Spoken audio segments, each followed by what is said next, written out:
养颜秘籍课堂。上节课我们了解了关于晒伤的几种情况，所以同学们做好防护以及防晒护肤是不是很重要啊？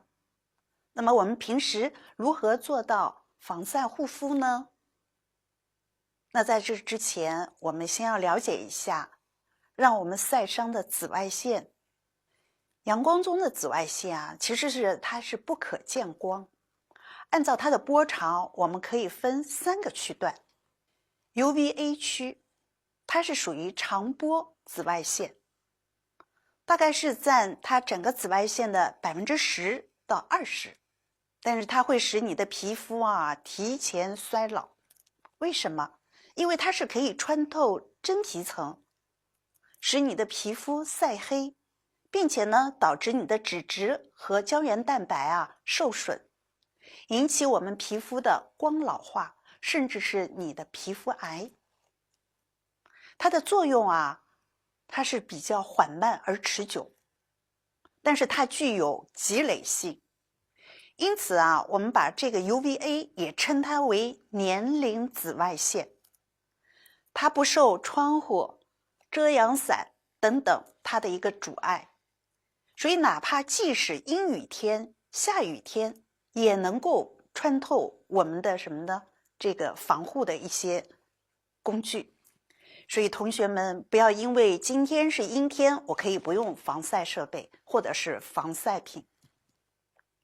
第二呢，它是属于中波的紫外线，这个是大约占80%到90%，量很大。它可以达到我们的真皮层，使我们的皮肤被晒伤，引起我们的皮肤比如说脱皮、红斑以及晒黑等等现象。但是它和 UVA 不一样，它可以被玻璃以及遮阳伞以及我们的衣服等等可以阻挡。还有第3个区段就是 UVC 区了，它是属于短波的紫外线，它不能达到地面，因为它在通过臭氧层的时候就已经被吸收了。所以各位同学，大家有没有对阳光中的紫外线的特点有所了解呢？那么了解了以后，我们就可以根据环境来选择不同指数的防晒霜了。那么大家有没有这样的一个体验？比如说我到这个店里面要去买防晒霜的时候，那么选哪一种呢？而它的标注上面会有一个明确的 SPF， 这个 SPF 其实就是防晒系数的英文的缩写，它表明了防晒用品所能发挥的防晒效果的高低。而这个 SPF 它能抵挡的这个效果，主要是指的是 UVB 的射线。那么它是根据皮肤最低的红斑剂量来确定的。那么红斑剂量是什么呢？皮肤在日晒以后会发红，我们在医学上就会称它为红斑症。这是皮肤对日晒做出的最轻微的反应，也是皮肤出现红斑的最短的日晒时间，我们的专业就称它为最低红斑剂量。那么使用了防晒用品以后，皮肤出现的红斑的最低时间，或者我们称它的最短的日晒时间，它会增长。那么增长多少呢？这就是 SPF 的值了。那么一种防晒用品的防晒系数 SPF 怎么样去计算的呢？它是有一个公式的。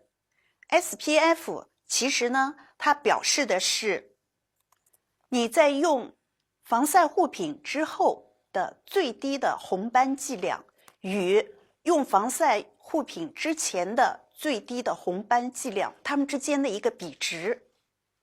那么怎么样去理解呢？就举个例子，比如说 SPF 这样的一个系数，它这个数字是适合于每个人，这是我们假设那么它的计算的一个方式就是假设紫外线的强度不会受这个时间的改变而改变。一个没有任何防晒措施的人，他待在太阳底下，如果20分钟使他的皮肤变红，当他使用 SPF 15的防晒用品的时候，就表示了它可以延长15倍的时间才出现红斑。具体的用数字就是它前面说的20分钟它产生红斑，而使用了 SPF 15，那么就是20分钟乘以15倍，那就等于是300分钟，也就是5个小时以后才会使它的皮肤被晒红。那以此类推的话，比如说 SPF 30，同样的时间要晒红的话，那就是20分钟乘以30的倍数，就等于600分钟，也就是10个小时以后，它的皮肤才会被晒红。那是否是选择 SPF 值越大越好呢？这个其实要根据我们工作的场所，以及呢户外工作的时间、阳光的强度来决定的。防晒霜它在吸收紫外线的同时，其实呢对皮肤呢也存在着一定的刺激作用。比如说 SPF 如果是在20以上的产品，这里面都有二氧化钛。如果紫外线吸收剂二氧化钛过量，其实它会对皮肤是造成一定的负担的。那么我们前面说的 SPF， 它是防止 UVB 射线的一个指数。那么在护肤品，在防晒的护肤品，它的标签上有时候会标有 PA。PA 呢，它代表的是防止 UVA 射线的一个指数。PA 它是1996年日本的化妆品工业联合会公布的 UVA 防止效果测定法的指标，是目前日系商品中最为广泛采用的指标。它的防御的效果呢，被区分为3段。PA 1个加是表示有效， PA 2个加是表示相当有效，而 PA 3个加就是表示非常有效。那当然加号越多，防晒的效果是越好，但是到现在目前为止是只有 PA 3个加。那同学们，你知不知道防晒有物理防晒和化学防晒呢？那它们的区别又在哪里呢？物理防晒和化学防晒它们是相对应的。物理的防晒剂主要是依靠的反射作用，屏蔽掉了紫外线到达的防晒的目的。而化学防晒呢，这是靠吸收紫外线，使它转换为热能再释放出去，以达到防晒的功效。物理防晒剂主要的成分是二氧化钛和氧化锌，而氧化锌是在皮肤科是用来治疗湿疹、皮炎等等疾病的，也是可以用于眼周围等皮肤比较过敏之处可以涂抹。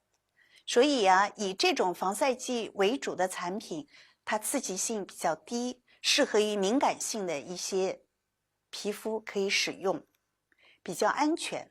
同时它的防晒谱也比较广，所以它的防晒能力也比较强。但是由于这两种物质的物理和化学性质，决定了它只能在配制成油性的膏剂中使用。所以这种防晒霜比较油，厚重不清爽，所以对于一些油性的皮肤就不是很适用了。那以化学防晒剂为主的产品呢，质地呢是比较细腻，涂抹在皮肤上呢是感觉比较清爽，而且呢也更适合于油性的皮肤。但是它的缺点就是有一些产品它有可能引起过敏，而且它由于它的防晒的原理，防晒剂是容易衰减的，防晒的效果慢慢的变差，所以每隔3到4个小时是需要补抹一次的。当然了，以物理防晒为主的防晒霜，在出门以后的出汗、出油，只要你抹了一下，也就是擦拭了以后，它也是需要补抹的。好，各位同学，那么对于我们这个防晒过程中的紫外线以及它的物理和化学类的防晒霜，它的品种的区别，你是不是了解了呢？那今天这个课我们就上